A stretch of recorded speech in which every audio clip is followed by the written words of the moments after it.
शहाजीराजे गेले ही खबर मावळ मुलखात पसरताच राजांच्या भावकीतील मंडळी राजगडावर आली. त्यात शंभूबाळांचे मामा फलटणकर, बजाजी निंबाळकर आले होते. नातेबंधातल्या सर्व मंडळींसमोर राजांच्या मस्तकाचे मुंडन झाले. उतरल्या केश शंभराच्या मस्तकाने आणि जडावल्या मनाने राजांनी शहाजीराजांची दिवसकर्मे शस्त्रयुद्ध निधीवर पार पाडली. ते विधीसमोर बघताना शंभूबाळांची एकच कोशिश चालली होती. कधीच न बघितलेल्या आपल्या थोरल्या महाराज साहेबांची मूर्ती कल्पनेने ते मनोमुख रेखू बघत होते.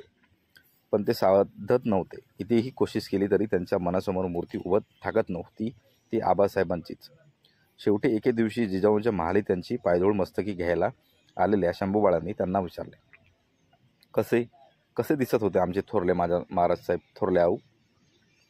भरल्या डोळ्यांनी राजांकडे बघताना कधी नव्हे ते जिजाबाईंनी आज प्रथम भावून गेले की शंभूबाळांचा तोडवटा थेट आमच्या स्वारींसारखाच आहे. नाक भुवयांची तशीच ठेवण, कपाळाची तशीच भरदार आडवी मांडण आणि आतबाहेर सारख्याच साफ असलेल्या रानभेरी डोळ्यांच्या बाहुल्यांचे तसेच साफ दर्पण. बाळराजांना आवेगाने जवळ घेताना जिजाऊंना म्हणावेसे वाटले की शंभूबाळ, तुम्ही थेट तुमच्या थोरला महाराज साहेबांच्या सारखेच दिसता. पण त्या काहीच बोलल्या नाही. प्रेमभराने त्यांनी बाळराजांचे खांदे पकडले आणि त्यांच्या नितळ डोळ्यात बघताना जिजाबाईंना आपल्या हयातीच्या हरवलेल्या कैक पायावाटा त्यात दिसू लागले. बजाजी मामा फलटणला परतण्यापूर्वी मनची एक इच्छा राजांना बोलावी म्हणून त्यांच्या महाली भेटीसाठी आले. भेट मुजरा रुजून करून ते राजांना म्हणाले, आम्ही फलटणला परतावे म्हणतो राजे. इजाजत होईल तर संगती बाळराजांना घेऊ, त्यांना तेवढंच कुटुंब पालट होईल. कसं करता? बजाजींच्याकडे बघताना राजांना साहेबांची आठवण झाली आणि ते जाणवून गेले की शंभूबाळांनी आपले आजोळ पाहिलेच नाही. आम्ही आमच्या आजोळाला सिंदखेडला फारके झालो. बाळराजांचं तसंच व्हायला नको. क्षणभर विचारात हरवल्यागत थांबून राजे बजाजींना म्हणाले, जरूर घेऊन चला बाळराजांना बजाजी, पण मासाहेब काय म्हणतात ते बघा. गड सोडताना बरोबर धाराऊ आणि अंतोजी रायजीला घ्या. हत्यारबंद धारकऱ्यांची शिबंदी संगती ठेवा. तुम्ही घरची माणसं, तुमचा काळीच गुंतवा आम्ही जाणतो, पण बाळराजांना परते पाठवताना तुम्ही जातीनशी बरोबर यासा. त्याची फिकीर नसावी राजे. उरात रक्ताची जाग आणि डोळ्यात तेल ठेवून खास्या आम्ही हमेशा त्यांच्या बरोबर राहू. राजांनी होकार दिल्याने बजाजींना फार समाधान वाटले. फलटणचा आपला काबिला शंभूबाळांना बघताच कसा खुशनिहाल होईल याचे चित्र मनाशी देखीलच ते राजांच्या महालाबाहेर पडले. जिजाबाईंची संमती मिळताच बाळराजांच्या जाण्याची सगळी तयारी झाली. शुभदिवशी वाटचालीची पालखी पद्मावती माचीवर सिद्ध झाली. जिजाऊंचा, राजांचा आणि राणीवंशातील सगळ्या मासाहेबांचा निरोप आशीर्वाद घेतलेले बाळराजे राजगडाच्या सदर महालाबाहेर पडले. त्यांच्याबरोबर धाराऊ आणि तिचे दोन मुलगे अंतोजी आणि रायाजी चालले. बाळराजांना निरोपाची पायसोबत देण्यासाठी खुद्द राजे त्यांच्या हातात हात धरून पद्मावती माचीपर्यंत आले. राजांच्या पायांना हात लावून बाळराजांनी एकदा त्यांच्याकडे पाहिले. या सांभाळून असा. बाळराजांचे खांदे थोपटीत राजे म्हणाले. शंभूबाळ पालखीत बसले. पाठोपाठ धाराऊ पालखीत चढली. भोयांनी खांद्यावरचे भोईपोट हातांनी ठोकवीत करून पालखीला खांदे दिले. पालखी राजगड उतरू लागली. तिच्या दोन्ही तर्फेने हातात तळपते नंगे तेरे पेलून तरणेबाण रायाजी अंतोजी चालले. शेकडो निवडक पटेकरी कमरेच्या हत्यारावर मुठीवर आपली दमदार बोटे वृत्ती धरून पालखी मागून चालले. आदिलशाही बागदार किमाश डोक्यावर असलेल्या बजाजी मामांनी राजाची छातीला छाती बळवून भेट दिली. डोळ्यांनीच राजांना फिकीर नसावी असा भरोसा दिला आणि तेही पालखी मागून चालले. पालखी नजरेआड होईपर्यंत राजे स्वतःला हरवल्यागत तिच्याकडे एक नजर बघतच राहिले. साईबाईंची आठवण देणाऱ्या बाळराजांच्या आजोळी चाललेल्या पालखीकडे बघताना राजे मनातील साईबाईंना म्हणत होते, आमच्या मुलाखात आलेल्या जगदंबेची मूर्तीच दर्शन घेऊन तुम्हास पडलं नाही. कधी शंभूबाळांना घेऊन तुम्हास आपल्या माहेरगावी फलटणला जाणं साधलं नाही. तुमच्या अंतसमयी तुमची आमची भेट झाली नाही. नेहमी दूर देशी असलेले आमचे महाराजसाहेब असेच शिकारीचे निमित्त करून कायमचे दूर निघून गेले. सई माणसांचा हा गुंता उकल होण्यासारखा नाही. तरीही एकला जीव पदरी घातला म्हणून तुम्ही शंभूबाळांना आमच्या हवाली केलं. जेवढं साध्य होईल तेवढं आम्ही त्यांच्यासाठी करणार आहोत. पण या दुनियेत आलेला एक जीव एकलाच असतो. स्वतःच्या आजोळास तो कायमचा फारखाच झालेला असतो. किरणे कल्लीत असताना फलटण नजर टप्प्यात आले.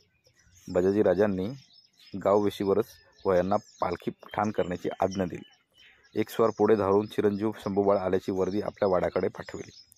निंबाळकरांचा निसूर असलेला वाडा ती खबर ऐकताच चैतन्याचे जागून उठला. बजाजींचे चिरंजीव महादजी, तुळोजी, कान्होजी आणि गोरखोजी खाजगीच्या कारभाऱ्यांना संगती घेऊन बाळराजांना सामोरे जाण्यासाठी गाववेशीवर आले. कारभाऱ्यांनी एक पायबंदल चित कोंबडं शंभूबाळांच्यावरून उतरून दूर फेकून दिले. शंभूराजांनी आपल्या चारी मामेभावांची उरभट घेतली. आपले मामा बजाजीराजे आणि सारे मामेभाऊ यांच्या समेत बाळराजांनी पानगंगा नदी ओलांडून फलटणात आपल्या मातुश्री आऊसाहेबांच्या गावठाणात प्रवेश केला.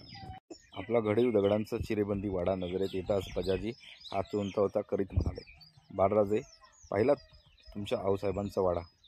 मामांचे ते बोल ऐकताना आपला उजवा हात छातीवरचा माळेवरती कवड्यांना केव्हानी कसा भिडला तो बाळराजांना कळलेच नाही. समोरच्या वाड्याची नजरेत साठवण करीत शंभूराजे साऱ्यांच्या बरोबर वाड्याच्या केळेबंद तोर दरवाजात आले. सुवासिनींनी आरती तबके निरखून त्यांची ओवाळण केली. सोनमोहरांचा सत्कार त्यांच्यावरून उतरला. पायीच्या मोजळ्या उतरून शंभूराजांनी आपल्या आऊसाहेबांच्या वाड्यात पाऊल टाकले. त्यांची भिरभिरती नजर वाड्याचा कानाकोपरा टिपत होती. आपल्या छोटेखानी उरात कोण प्रकारची घालमेल माजली आहे त्याची त्यांना नीटपणे उकल होत नव्हती. चला बाळराजे, प्रथम देवदर्शन करू. बजाजी देवमहालाच्या रोखाने हात करीत म्हणाले. मामांच्या मागून देवमहालात जाऊन शंभूराजांनी देवदर्शन केले. बजाजींनी आपल्या काबिल्यातील साऱ्या स्त्रियांना देवमहालात बोलावून घेतले. निंबाळकरांच्या त्या काबिल्यातील प्रत्येक स्त्रीच्या पायांना हात लावून वर उठत शंभूराजे प्रत्येक चेहरा बारकाव्याने निरखत होते. तो सारा काबिला उजळ रंगाचा होता. महाराजांच्या कपाळी आठ्या पडल्या. त्यांना हवा असलेला सावळा रंग कुठेच दिसत नव्हता. म्हणजे असलेल्या मनातील घुसर आठवणाऱ्या चेहऱ्याच्या माटाशी जुळता मिळता असा कुणाचा चेहरा मोहरा नव्हता. हरवलेले काहीतरी मनोवन शोधू पाहणारे बाळराजे रात्रीच्या भोजनानंतर सुख व्हायच्या महालात आले. त्यांच्या संगती धाराऊ होती. तिने मंचकावरची बिछायत हात फिरवून ठीक केली. बाळराजांनी उतरवून दिलेल्या मस्तकाचं टोप तिने चौरंगावरच्या तबकावर ठेवला. बाळराजे मंचकावर लेटते झाले. पायगतीच्या येऊन धाराऊ त्यांचे पाय हलक्या हाताने चेपू लागले. त्यांच्या डोळ्यात डोळा लागला आहे असे वाटताच धाराऊने त्यांच्या अंगावर शाल पांघरली आणि ती फरसबंदीवर अंथरलेल्या बिछायतीवर आडवी झाली. महालाच्या अंतरंगावर चिरागदानांच्या ज्योतींनी आपल्या मंद प्रकाशाची पिवळसर शाल पांघरती केली होती. आपल्या गोंधल्या हाताची वळी करून ती उशाशी डोक्याखाली घेतलेल्या धाराऊचा श्वास लयीत सुरू झाला. पण मंचकावरचे बाळराजे तळमळत होते. जागे पाळल्यामुळे त्यांना झोप येत नव्हते. ते सारखेच कुस पालटत होते. त्यांच्या अंगावरची शाल केव्हाच बाजूला पडली होती. एकाच विचाराचा बळजोर स्वार त्यांच्या मनावरच्या तट्टावर मांड थोकून बसला होता. चारी बाजूंनी तो कायदे आखडीत होता. लागणारी ओढ असह्य होत होती. कशा दिसत होत्या आमच्या महासाहेब. त्या एकाच सवालाच्या काही घोडे टापत होऊन दौडू लागले. कशा दिसत होत्या आऊसाहेब. का आठवत नाही त्यांचा चेहरा. पाण्याबाहेरच्या बाळ माशासारखे शंभूबाळ तळमळू लागले. त्यांच्या काळजाची धडधड वाढू लागली. एकाएकी त्यांना पलीकडच्या दालनाच्या रोखाने कसली तरी खडखड स्पष्ट ऐकू लागली. त्या दालनाच्या खिडक्यांची चौकटीची दारे थडाथड. बाणगंगा नदीच्या रोखाने दौडत आलेला वारेसूत सुकार घोमवीत निंबाळकरांच्या वाड्यात बेरोग घुसला होता.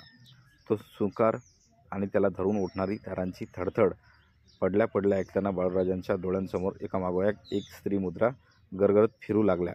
जिजाऊ, पुतळाबाई, सोयराबाई, काशीबाई, बजाजींच्या काबिल्यातले मामीसाहेब. पण त्या साऱ्या मुद्रा सोनपुतळ वानात उजळून निघालेल्या होत्या. त्यांच्या रेजाने बाळराजे तिपून जात होते. आडोसा आसरा घ्यायला त्यांना सावळे पण पाहिजे होते. मिटल्या डोळ्यांच्या हाताशी ते येत नव्हते. म्हणून बाळराजांनी डोळे उघडले. सगळा महाल पिवळ्या धमक प्रकाशाने भरून गेला होता. बाळराजांनी पुन्हा डोळे मिटले. त्यांच्या अंगचा जामा कामाने पुरता डबडबला होता. पलीकडच्या दालनातून वाढलेली थडथड आणि सुकार येतच होते. घायाळ झालेले शंभूबाळ तळमळत होते. त्यांच्या अंगाखालची बिछायत सुरकतली होती. आऊसाहेब अशी मोठ्याने कंठ फोडून साथ घालावी असे त्यांना वाटत होते. डोळे मिटून पालथे पडलेल्या त्यांच्या छातीखाली सापडलेल्या भवानीच्या माळेतील कवड्यांचे श्वाससुद्धा घुटमटत होते. कोंडी दाटली होती. एकाएकी पाठीवर पडलेल्या हातांच्या स्पर्शाने ती केवळ तरी दचत होती आणि खाडकन मंचकावर उठून बसले. ती धाराऊ होती. मूळची गौरवर्णी असली तरी हात, कपाळ, कांदा गोंदलेला असल्यामुळे ती सावळी दिसत होती. तिला समोर पाहताच शंभूबाळ थरथरत बोलून गेले. धाराऊ भाऊसाहेब. त्यांच्या दाट कुरवळ्या केसातून ममतेने आपली कुणबी बोटे फिरवीत धाराऊ म्हणाली, भिवू नका, मी आहे नवा. आणि तिने बाळराजांचे मस्तक आपल्या छातीजवळ विलगडे घेतले. पलीकडच्या दालनातील दारांची थडथड आता निसूर झाली होती. वारे झोताचा सुंकार आल्या पावली निघून गेला होता. ते पलीकडचे दालन निंबाळकरांच्या वाड्यातील बाळवंतीचे दालन होते. काही सालांपूर्वी त्याच दालनात सईबाईंचा जन्म झाला होता. धाराऊला शंभूबाळांना ते काही माहीत नव्हते. धाराऊ आपल्या पदराने बाळराजांच्या कपाळी दाटलेला घाम टेपू लागले. अंधारात निसूर झालेल्या फलटणला खेर धरलेली बाणगंगा नदी निराधार किनाऱ्याला आसरा देत संतपणे वाहत होती. थोडे दिवस फलटणात मुक्काम करून बाजीजी मामांच्यासह शंभूबाळराजे राजगडावर परतले.